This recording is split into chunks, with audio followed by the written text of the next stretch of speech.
함께 기도하겠습니다. 제가 세상을 살아가며 어려운 일을 당할 때에, 제가 아프고 힘든 일을 당할 때에 어떤 일을 당해도 예수님을 의지하며 살아가겠노라 고백하게 해주시니 감사합니다. 주님, 주님을 의지하며 살아가겠습니다. 하나님, 한 해 한 해가 가고 하루하루가 가면 우리의 몸은 점점점 낡아지게 될 것이고, 그 가운데서 일어나는 여러 가지의 문제들이 예전에는 경험치 못한 문제들을 만나게 되는 때가 있습니다. 사랑하는 주님, 사람들을 만나는 저희들의 관계가 조금씩 더 넓어지면 넓어질수록 주님, 우리의 마음에는 예전에는 생각지 못했던 근심들이 다가올 때도 있습니다. 사랑하는 하나님, 우리의 삶에 근심이 있고 아픔이 있고 어려움이 있을 때에 예수님을 의지하겠습니다. 주님, 하나님께서 저희를 인도하여 주십시오. 우리의 삶에 하나님의 능력을 허락하여 주십시오. 오늘의 말씀 속에서 하나님께서 우리들에게 주시는 사랑을 좀 더 깊이 볼 수 있게 하시고, 우리의 삶에 있는 모든 과정 속에서도 우리 주님 앞에 의지하며 나아갈 수 있을 만한 힘을 허락하여 주옵소서. 모든 말씀 예수님 이름으로 기도드립니다. 아멘. 하나님께서 우리에게 주시는 말씀 함께 읽읍시다. 사도행전 12장 1절부터 12절까지의 말씀입니다. 사도행전 12장 1절부터 12절까지의 말씀.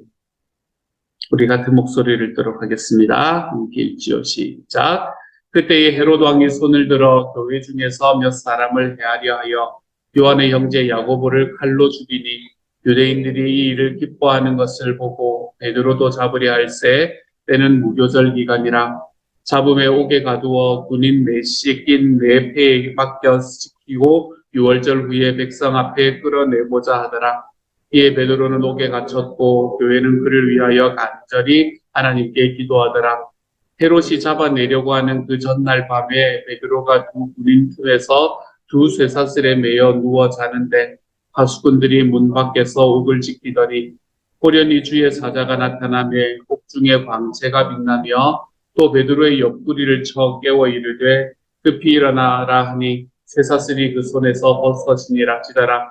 천사가 이르되 띠를 띠고 신을 신으라 하거늘 베드로가 그대로 하니 천사가 또 이르되 겉옷을 입고 따라오라 한데 베드로가 나와서 따라갈새 천사가 하는 것이 생시인 줄 알지 못하고 환상을 보는가 하듯 하니라. 이에 첫째와 둘째 파수를 지나 시내로 통한 쇠문에 이르니 문이 저절로 열리는지라. 나와서 한 거리를 지나매 천사가 곧 떠나더라.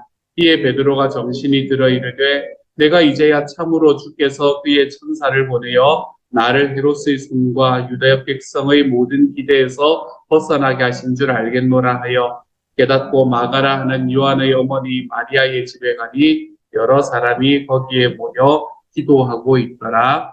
아멘. 아멘. 헤롯 왕이, 성경에는 헤롯 왕이 참 많이 나옵니다. 헤롯이라는 사람이 참 여러 사람이 나오는데 그 중에서도 또 이 소위 대헤롯이라고 이야기하는 더 그레이트 헤롯이라고 이야기하는 헤롯 더 그레이트라고 이야기하는 이 사람의 아들들 중에 한 사람이 바로 이 헤롯 왕입니다. 그 헤롯 왕이 손을 들어서 교회 중에 몇 사람을 해하려 해서 요한의 형제 야고보를 칼로 죽이니, 요한의 형제 야고보라는 사람은 예수님의 제자였거든요. 예수님의 제자 중에서도 예수님이 가장 사랑하셨던 3명의 제자 중에 한 사람이었습니다. 좀 많이 허무하지 않습니까, 여러분? 야고보 정도 되고 예수님의 제자 정도 되면 그의 인생에 정말 큰 역사를 감당을 해야 될 것만 같고 그의 삶 속에서 이렇게 죽어서는 안 될 것 같잖아요. 근데 말씀은 정말 한마디로 그냥 그 한 사람의 인생이 끝이 나는 것을 우리에게 보여줍니다. 요한의 형제 야고보를 칼로 죽였다라는 이야기로 한 사람의 인생이 끝이 나는 것을 볼 수 있습니다. 그럼 예전에 미우라 야코라는 분이 쓰신 침묵이라는 책을 읽으면서 참 제 마음속에 큰 충격을 받았던 때가 있었습니다. 침묵이라는 책, 침묵 맞았죠? 그렇죠? 사일런스 맞을 거. 그렇죠. 나이시라는 책하고 반대, 제가 늘 헷갈리는 책이 있는데, 죄송합니다.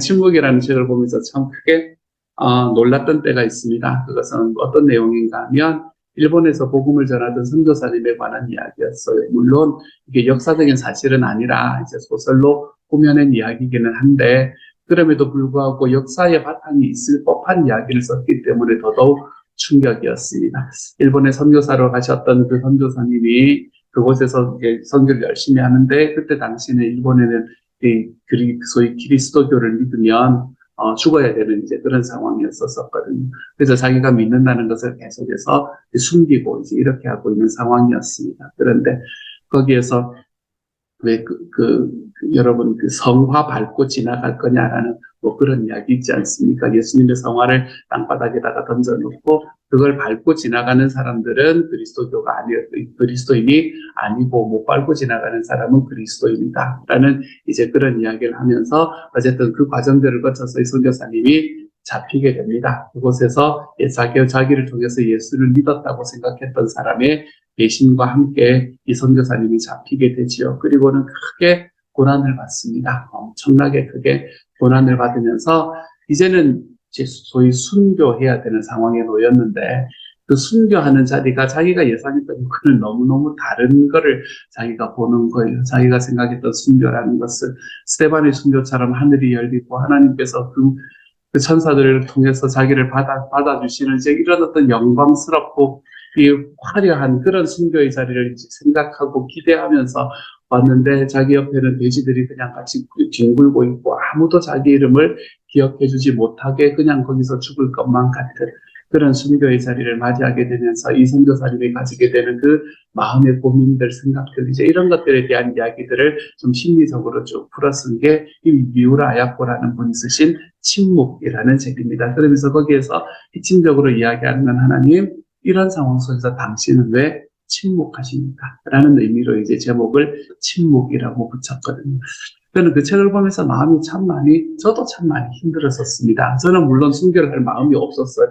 그때 제가 막 이제 그 책을 읽으면서 했던 거는 뭔가 하면 그때 밟고 지나가라 그러면 주님 죄송합니다 하고 밟고 지나갈 거야 나는 뭐 이러면서 일단 살고 봐야지 뭐 어린 생각에 그런 생각들을 하면서 그러면서 책을 보기는 했었었는데 어제는 그 책을 바라보면서 오늘의 말씀의 야고보를 생각을 하면서 저는 그 책이 참 많이 생각이 났습니다. 일생에 예수님을 믿고 나면 뭔가 위대한 일을 해야만 될 것 같고 뭔가 화려하고 정말 사람들이 나를 따라주는 그런 일들이 내 삶에서 일어나야 될 것만 같다는 생각을 하게 되는데 그냥 야고보라는 사람의 일생이 요한의 형제 야고보를 칼로 죽이니 이 한마디로 끝이 나버리는 것 같은 이런 인생을 우리에게 보여주고 있습니다. 예수님을 믿는 인생은 어쩌면 이런 인생으로 우리의 삶이 마무리가 될지도 모릅니다. 이 땅에서는. 하지만 하나님께서 이 요한의 형제 야고보를 칼로 죽이니라는 이 한 말씀이 하나님의 나라에서는 어떤 역할을 할까라는 것은 제 마음속에 그것을 생각하면 제 마음이 두근거리기는 합니다. 하나님께서는 이 한 문장을 하나님의 100문장으로 바꾸고 1000문장으로 바꾸고 10,000문장으로 바꿔주신 분이 바로 우리 하나님이시겠구나 라는 생각을 하며 제 마음이 두근거리기는 합니다. 그렇지만 어쨌든 이 요한의 형제 야고보는 이 한마디로 그냥 끝이 나버리는 상황을 오늘의 말씀에서는 우리에게 이야기를 해주고 있죠. 근데 그와 반대로 또 한 사람이 더 나옵니다. 오늘의 말씀의 주인공이자 이 사도행전 앞부분의 주인공인 바로 베드로라는 사람입니다. 3절에 보면 이제 이 헤롯 왕이 요한의 형제 야고보를 칼로 죽이니까 유대인들이 기뻐하는 거예요. 그러면서 이제 누군가를 더 죽이면 사람들이 더 기뻐하겠다라는 생각을 하게 되었죠. 야고보를 죽였으니 그 다음에 자기의 눈에 들어왔던 사람은 베드로였겠지요. 당시의 예루살렘 교회에서, 당시의 초대교회에서 가장 큰 이름을 가지고 있는 사람 중에 한 사람이 바로 이 베드로라는 사람이었을 겁니다. 그래서 베드로를 잡으려고 합니다. 베드로를 잡으려고 사람들을 보냈는데 때는 무교절 기간이다 라고 이야기를 했죠. 예수님이 잡히시던 때가 기억이 나는 것 같습니다. 무교절이 지나고 나면 바로 6월절이 들어오거든요. 딱 예수님이 돌아가시던 그 때였었습니다. 그래서 베드로를 잡아서 옥에 가두어서 군인 내식 내패에 맡겨서 지키고 6월절 후에 백성들 앞에서 끌어내서 죽이려고 계획을 했습니다. 그래서 베드로는 옥에 갇혔고 교회는 그를 위해서 하나님께 기도했다라는 이야기를 하고, 그리고 그 이후에 있는 이야기는 6절부터 이야기는 이 베드로가 어떻게 살아남는가라는 이야기를 우리에게 보여줍니다. 하나님께서 전사를 보내셔서 옥중에 있는 베드로를 어떻게 끌어내셨는가, 그의 생명을 어떻게 살리셨는가라는 이야기를 우리에게 보여주고 있죠. 그 이야기가 참고로 자세하게 그렇게 보여지고 있는 것을 보게 됩니다. 이 말씀을 바라보면서 제 마음에 한 가지 질문이 떠올랐습니다. 여러분 어떤 질문이 떠오르시지 않습니까? 이 말씀을 보면서 한 가지 질문이 떠오른 건, 주님 왜 야고보는 죽고 베드로는 살리셨습니까? 라는 질문이었죠. 왜 야고보는 죽어야 했고 베드로는 살아야만 됐습니까? 하나님이 능력 있는 분이시라고 이야기를 한다면 왜 야고보는 못 살리셨습니까? 이게 제 마음속에 들어왔던 질문이었습니다. 그러면서 제가 참 많이 놀랐던 것은, 제가 이런 말씀을 보면서 내가 이런 이야기를 할 때 하나님 능력을 이야기를 하는구나 라는 생각을 하면서 저에게 참 놀랐던 시기이기도 합니다. 이 세상에서의 죽음, 그리고 이 세상에서 죽음에서 다시 회복되는 삶, 우리가 이런 것들을 보면서 우리는 하나님의 능력에 관한 이야기를 합니다.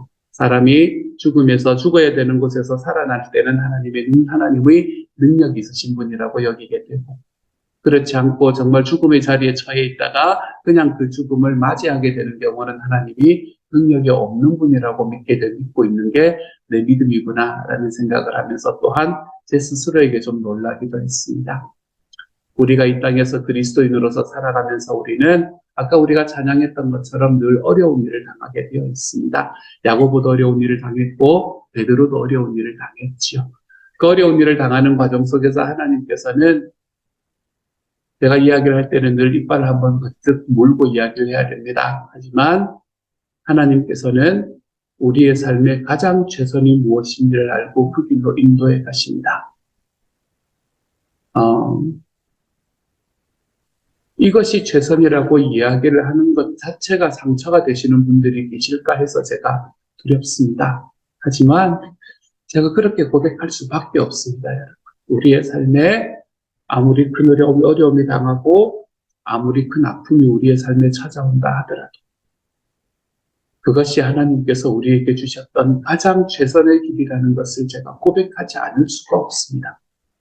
제가 경험해보지 못했고 제가 느껴보지 못했기 때문에 그렇게 이야기할 수 있다라고 말씀하시면 어쩔 수 없습니다. 저도 어떻게 하겠어요. 그런데 하나님께서 지금 우리에게 주신 모든 것들, 나의 삶에 있는 어려움과 아픔들 중에서 하나님이 주신 모든 것은 하나님의 최선이다 라는 그 고백이 우리가 하나님 앞에 우리의 결단을 드리고 해야 되는 고백일 수도 있고, 아니면은 그냥 내 삶 속에서 그것이 아직까지는 그렇게 큰 어려움을 당하지 않은 분들이 이제 좀 쉽게 받아들이는 경우가 있거든요. 그렇게 좀 쉽게 받아들일 수도 있지만 하나님께서 우리에게 주신 모든 것은 우리의 최선이다. 이것이 우리의 삶의 하나님 앞에 고백이 되어갈 수 있는 저와 여러분이 되었으면 좋겠습니다. 쉬운 일이 아니라는 걸 압니다. 나와 가장 가까운 사람이 나의 옆에서 떠나는 것을 바라볼 때, 하나님께서 그 사람을 불러가시는 것을 볼 때에, 내가 예수님을 믿으며 살아가다가 내 몸에 정말 쉽지 않은 병이 생기는 것을 내가 바라볼 때에, 내가 정말 존경하고 내가 정말 사랑하는 사람이 아픔과 어려움에 처해서 정말 이제는 이 세상에서의 남은 날이 얼마 남지 않았습니다라는 이야기들을 듣는 그런 때에, 어느 순간에 정말 어제까지만 해도 아무런 문제가 없던 사람이 어느 순간에 사고로 생명을 잃고 그 소식만이 나에게 들리는 그런 삶의 과정 가운데 우리는 놓여 있을 수 있습니다. 제가 그 아픔이 얼마나 큰 아픔인지를 생각조차 못할 만한 아픔들이 우리들의 삶에 존재할 겁니다. 하지만 사랑하는 여러분, 우리의 고백은 우리가 이빨을 으드득 물면서 주님 앞에 결단하듯이 해야 되는 고백일 수도 있지만, 하나님이 우리에게 주신 모든 일은 하나님의 최선입니다 라는 고백을 우리의 삶에 드리며 살아가 볼 수 있는 하나님의 사람이 되어 가시기를 소망합니다. 야고보의 죽음에서도 베드로의 살림에서도 하나님은 자기의 최선의 능력을 보여주신 분이 바로 우리 주님이시다 라는 그 고백을 우리의 삶 속에 하며 걸어가 볼 수 있는 하나님의 사람이 되어 가시기를 소망합니다.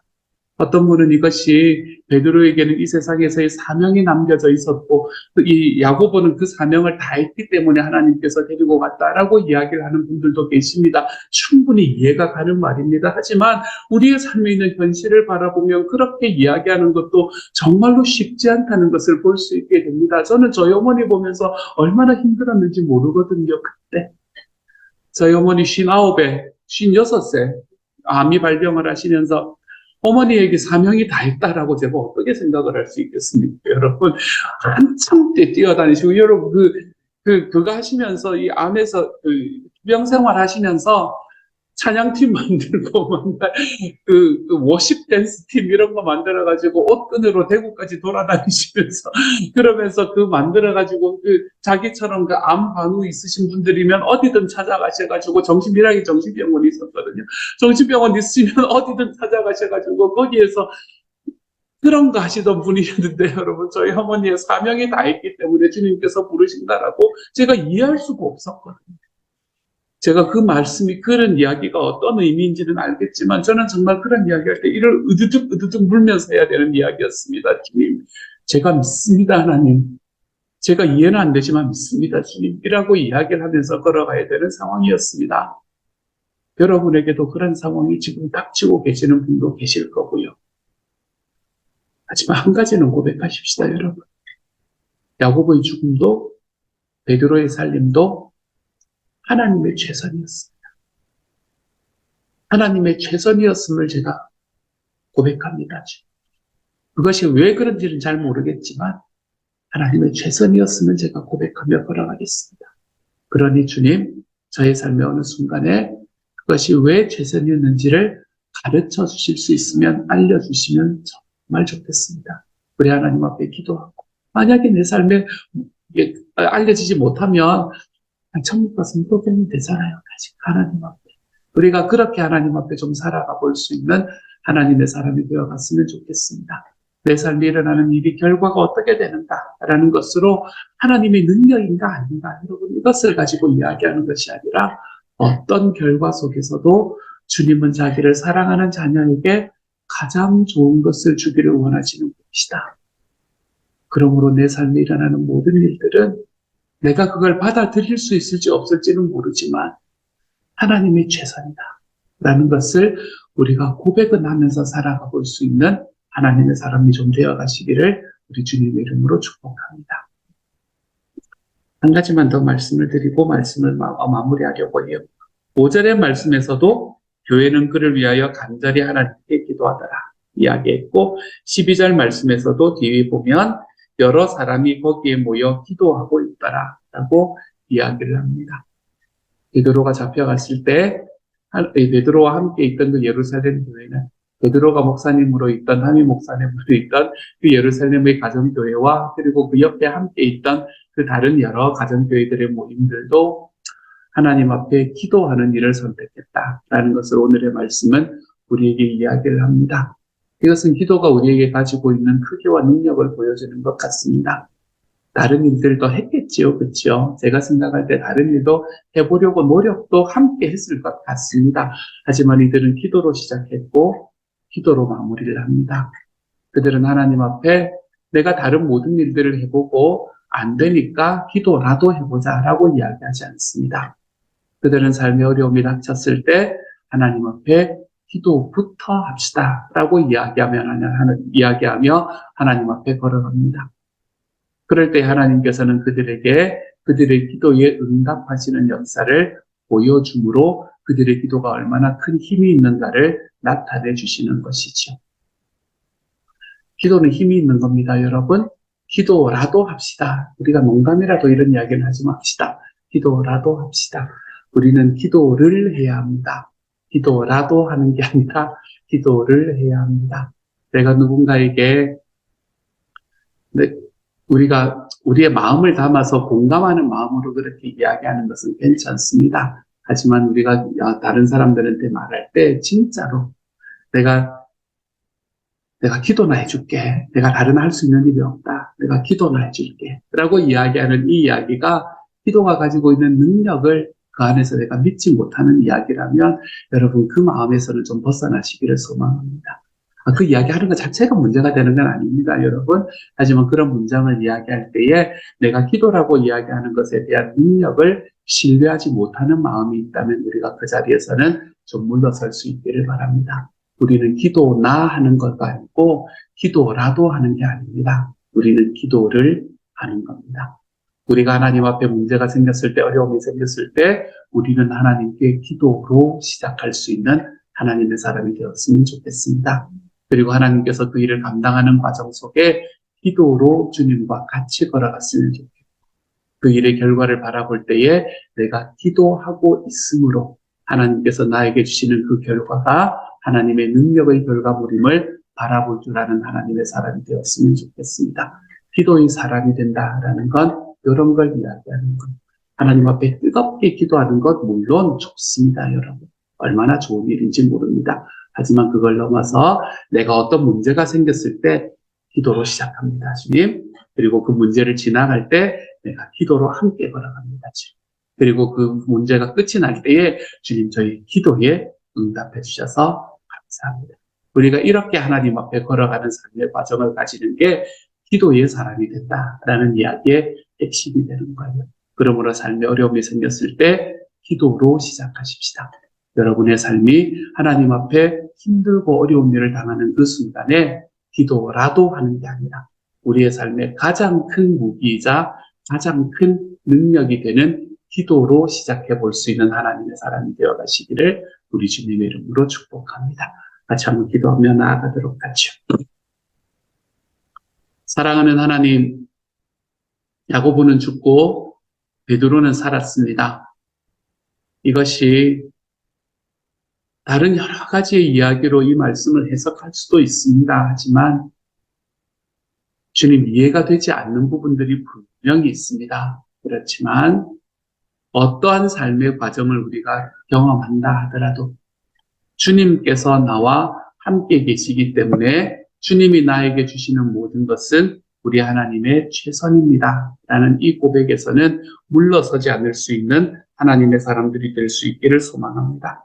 사랑하는 주님, 주님께서 오늘 하루 저희들에게 함께하여 주셔서 하나님께서 저희와 함께 걸어가시는 모든 과정 속에 우리가 주님과 기도로 함께 걷게 하여 주시고 그래서 우리의 삶에 일어나는 모든 일들이 내가 원하고 내가 소원하는 일이 일어나든 일어나지 않든 하나님의 최선이 일어났음을 믿고 주님께 감사해 볼 수 있는 하나님의 사람들이 되어가도록 주께서 도우시고 함께하여 주옵소서.